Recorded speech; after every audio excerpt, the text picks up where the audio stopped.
This is the story of The Chipmunks Join the Circus. You can read along with me in your book. You will know it is time to turn the page when you hear the chimes ring like this. Let's begin now. When Alvin and the Chipmunks heard the circus was in town, they hurried to invite the Chipettes. Alvin led the way. You'll love Uncle Ben's circus. It's the greatest, most colossal show in town. I remember it fondly from my childhood days. Simon leaned forward with a grin. Yeah, last year. When they finally rounded a corner and saw the circus, Eleanor couldn't believe her eyes. Alvin, you mean this is Uncle Ben's?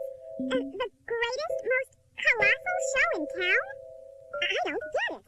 There are no performers, no animals, the tents are torn and patched. The place is a mess. Brittany looked around with a frown.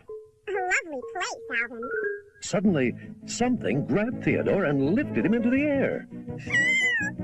He found himself face to face with an elephant, its trunk wrapped securely around him. Alvin laughed.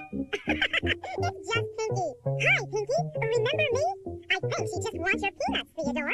Okay, here's a peanut. Theodore held one out, but Pinky grabbed the whole bag and popped it into her mouth. I said a peanut. Alvin gazed around the circus. If Pinky is still here, then Uncle Ben must be too. I wonder where he is. Suddenly, Pinky grabbed Alvin with her trunk and trotted off. Eleanor called after them. Oh, wait, Alvin! Oh, where is she taking you? To see Uncle Ben, I hope. Come on! As Brittany watched the others follow, she scowled. That Pinky sure is pushy. Outside Uncle Ben's office, they hopped up onto Pinky's trunk and peeked through the window. Uncle Ben was pleading with someone. Please, Mr. Snidely, I need more time to pay off my loan. Business has been bad. I've had to let all my performers go. Snidely sneered at him. Sorry, but the bank has no choice but to close down the circus. Alvin couldn't believe his ears. Not the circus of my childhood! Pinky, let us down. As soon as Pinky slid them into the office, Alvin jumped on Uncle Ben's desk. We'll raise the money! Snidely stared him down. Who are you? I'm Uncle Ben's partner. Snidely threw a stack of bills at Alvin. In that case, you're responsible for half the debt. You've got 1 week to pay it off, or the circus belongs to the bank. Snidely stalked out. Alvin slipped his arm around Brittany. I know I can count on you to help us raise the money. How about a celebrity circus? After thinking about it for a moment, Brittany's eyes lit up. Not a bad idea. The Chipmunks and Chipmunk Celebrity Circus. You mean the Chipmunk and Chipette Celebrity Circus. Before they got any further, Uncle Ben stepped in. I can't thank you enough for wanting to help me. Simon shook his head. Thank us after you've seen our acts. A few days later, the Chipmunks were ready to show off their part of the show to Uncle Ben and the Chipettes. Alvin was the ringmaster. Feast your eyes on a dynamite act! Simon, the Chipmunk Cannonball! Crash helmet in place, Simon reluctantly slid down inside a huge cannon. With a flourish, Alvin yanked the fuse cord. Away he goes! But instead of an explosion, the cannon gave a tiny pop, then tilted down, dumping Simon on the floor. He sat up and grinned at his audience. It'll get better. We're still working on it.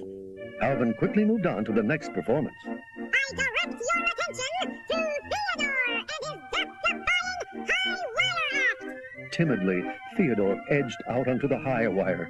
He took a few steps, then lost his balance. At the last moment, he caught himself. Beaming with pride, Theodore bowed to Uncle Ben and the Chipettes. Jeanette clapped and cheered, but Brittany just stared at her. Jeanette, that high wire is a low wire. He's only 6 inches off the around. I can't wait to see what's next. Alvin came out carrying a whip and stool. For the grand finale, yours truly, the Lion Tamer Extraordinaire!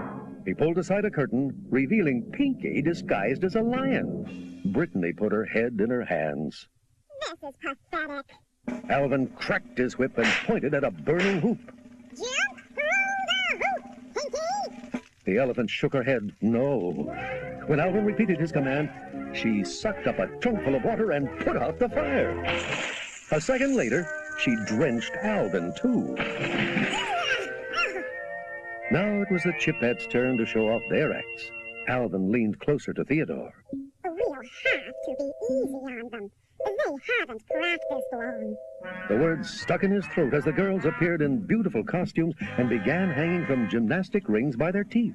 Brittany let go, did 3 somersaults as she fell, and landed upright on Pinky's back. Simon gazed at them wide-eyed.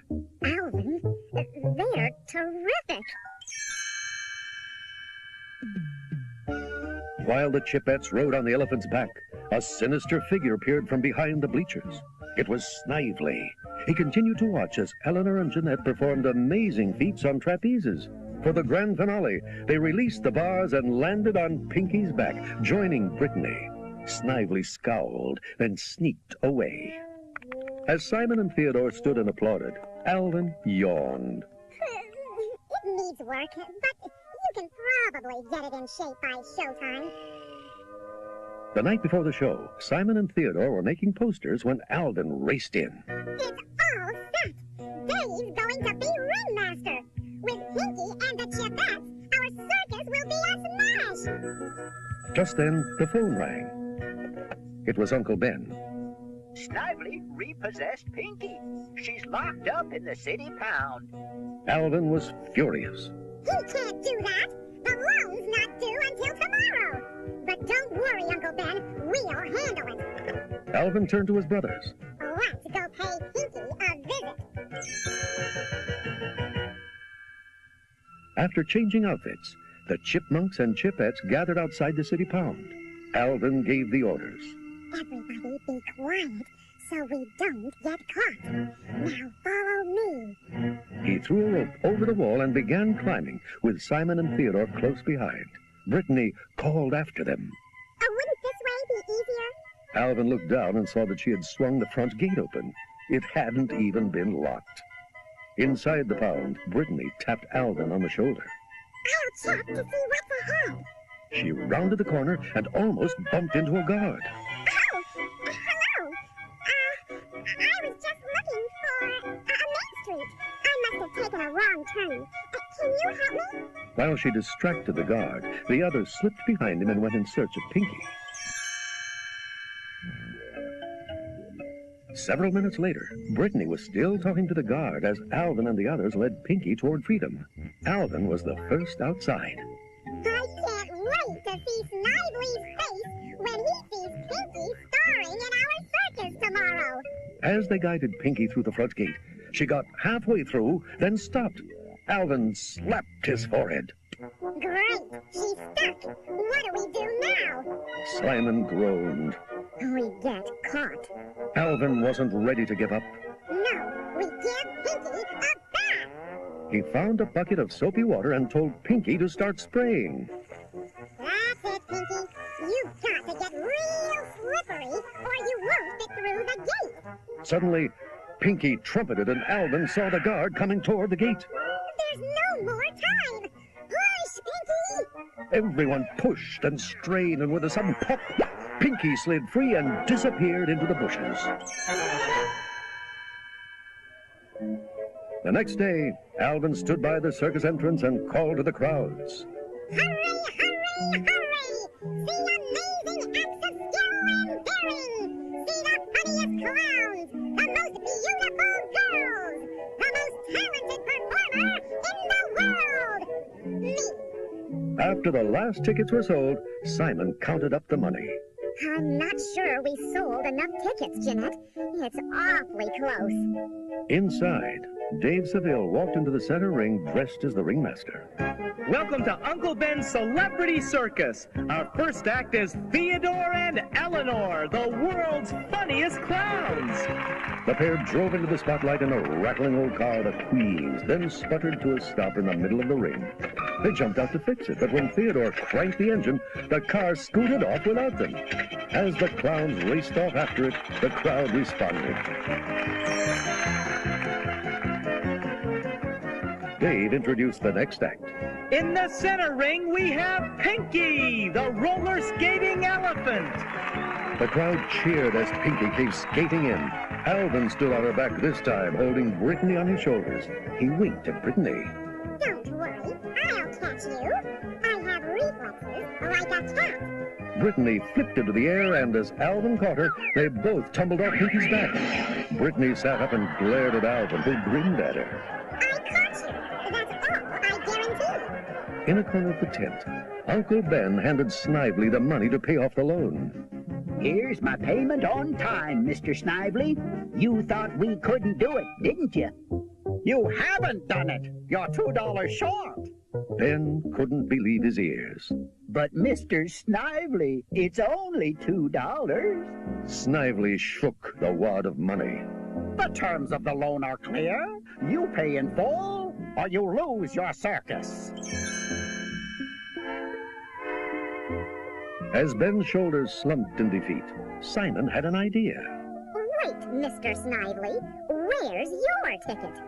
I didn't buy one. Then you owe us $2, and that pays off the debt. Snively leaned toward Simon. Well, I won't pay. Before Snively could leave, Pinky grabbed him with her trunk and lifted him high into the air. While Snively struggled to free himself, Pinky skated around and around the center ring, holding Snively for everyone to see. The crowd thought that it was all part of the act, and Snively cringed when they started clapping. Okay, I'll pay. Simon called to the elephant. Okay, Pinky, you can put him down. Uncle Ben's circus is saved. Brittany caught Simon's arm. Let her do a few more laps around the ring. Can't you see how much she's enjoying herself? Alvin nodded in agreement. Yeah, besides, they do make an awfully pretty picture.